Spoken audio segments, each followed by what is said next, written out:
Hello bachcho, let's see the question, and the question says that we need to find the value of integral 1 by x square multiplied by x का power 4 plus 1 whole power 3 by 4 dx is equal to what। यहाँ चार option given है, out of which कोई एक option correct होगा। So option A is 1 plus 1 by x का power 4 whole power 1 by 4 plus constant c। Option B is x का power 4 plus 1 whole power 1 by 4 plus constant c। Option C is 1 minus 1 by x का power 4 whole power 1 by 4 plus constant c, and option D is minus 1 plus 1 by x का power 4 whole power 1 by 4 plus constant c। तो हम लोग क्या करेंगे, यहाँ पे सबसे पहले हमारा की कॉन्सेप्ट लिख लेंगे जो यूज करने वाले हैं। तो नाउ जो हमारा फर्स्ट की कॉन्सेप्ट होगा जो यहाँ यूज होगा वो होगा, अगर x प्लस a का होल पावर n ये गिवन है एंड हमें x को ब्रैकेट के बाहर लेकर आना है, तो इस तरह लिख सकते हैं x का power n multiplied by 1 plus a by X whole power n, इस तरह से लिख सकते हैं। ये हमारा फर्स्ट की कॉन्सेप्ट। हमारा जो सेकेंड की कॉन्सेप्ट है वो है इंटीग्रेशन ऑफ x का power n dx which is equal to होता है x का power n plus 1 divided by n plus 1 plus constant c। And हमारा जो थर्ड की कॉन्सेप्ट है जो यहाँ यूज होगा वो होगा डिफरेंशिएशन ऑफ x का power n with respect to x is equal to होता है n x power n minus 1। ना अब ये सारे तीनों की कॉन्सेप्ट को यूज करके अपने क्वेश्चन को सॉल्व करेंगे। तो यहाँ पे हमारे पास जो इंटीग्रल गिवन है वो है integral dx by X square multiplied by X का power 4 plus 1 whole power 3 by 4। Now अब क्या करते हैं, तो अब हम लोग क्या करेंगे, यहाँ पर हमारा फर्स्ट की कॉन्सेप्ट यूज करेंगे डिनोमिनेटर में। तो ये हो जाएगा integral dx by X square. हम लोग क्या कर रहे हैं, x का पावर 4 को ब्रैकेट के बाहर लेकर आ रहे हैं। तो जब x का पावर 4 को ब्रैकेट के बाहर लेकर आएंगे तो यहाँ पर जो होल पावर है उससे जो पावर है वो मल्टीप्लाई हो जाएगा। तो जब x का पावर 4 मल्टीप्लाइड बाई 3 बाई 4 यही होगा, एंड देन फिर multiplied by 1 plus 1 by X का पावर 4 होल पावर 3 बाई 4 ऐसा हो जाएगा। तो नाउ यहाँ पर 4 4 कैंसिल हो गया। अब फिर हमारा जो इंटीग्रल आई है वो जाएगा इंटीग्रल dx बाई क्या जाएगा, यहाँ पे x का पावर 2 मल्टीप्लाइड बाई x का पावर 3, तो ये हो जाएगा x का power 5 and then multiplied by 1 plus 1 by X का पावर 4 नाउ, एंड यहाँ पे 3 होल पावर 3 बाई 4। तो अब क्या करेंगे, कंसिडर कर लेते हैं, लेट 1 प्लस 1 बाई एक्स का पावर 4 को इक्वल टू हम लोग t मान लेंगे।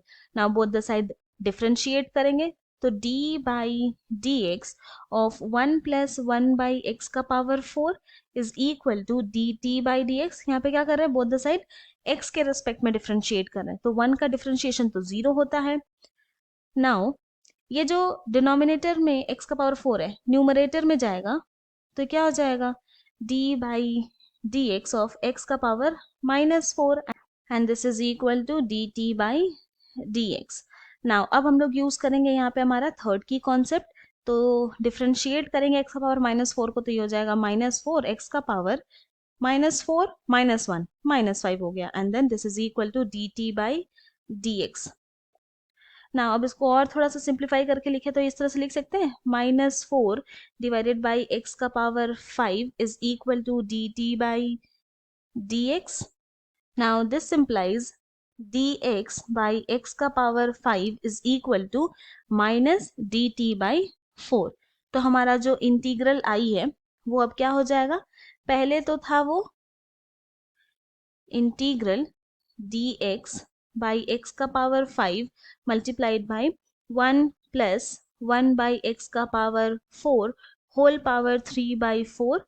अब ये चेंज होके हो जाएगा equal to integral dx by x का पावर 5 के प्लेस में हम लोग लिखेंगे minus D T by 4 and then 1 plus 1 by X का पावर 4, इसके प्लेस में हम लोग t पुट कर देंगे, तो ये हो जाएगा t का पावर 3 बाई 4। नाउ क्योंकि 1/4 कांस्टेंट है तो इंटीग्रल के बाहर लिख सकते हैं, तो ये हो जाएगा -1/4 इंटीग्रल, एंड ये जो डिनोमिनेटर में t का पावर 3/4 है, न्यूमरेटर में जाएगा तो t का पावर -3/4 हो जाएगा, एंड देन dt। अब हम लोग क्या करेंगे, अब हम लोग यहाँ पे यूज करेंगे हमारा सेकेंड की कॉन्सेप्ट, तो इंटीग्रेट करते हैं, तो दिस इज इक्वल टू आ जाएगा -1/4, देन t का power -3/4 plus 1 divided by -3/4 plus 1 and then plus constant c। Solve करते हैं तो this is equal to -1/4 multiplied by t का पावर -3/4 प्लस 1 हो जाएगा यहाँ पे 1/4 and then divided by 1/4 and then plus constant c। तो यहाँ पर 1/4 कैंसिल हो गया, हमारे पास क्या बचा माइनस t का power 1/4 plus constant c। Now हम लोग t क्या अज्यूम किए थे, हम लोग 1+1/x का पावर 4 को t माने थे, तो अब क्या करेंगे t के प्लेस में 1+1/x का पावर 4 पुट कर देंगे, तो दिस इज इक्वल टू हो जाएगा -1 प्लस 1/x का power 4 whole power 1/4 plus constant c, and यही हमारा आंसर है। तो हेंस हम लोग बोल सकते हैं कि integral dx by X square multiplied by x का power 4 plus 1 whole power 3/4 is equal to आ गया -1 प्लस 1/x का power 4 whole power 1/4 plus constant c। ये हमारा फाइनल सोल्यूशन है, एंड ये जो आंसर है वो ऑप्शन डी के साथ मैच करता है, इसलिए option D is correct. I hope you have understood it well. Thank you and best of luck.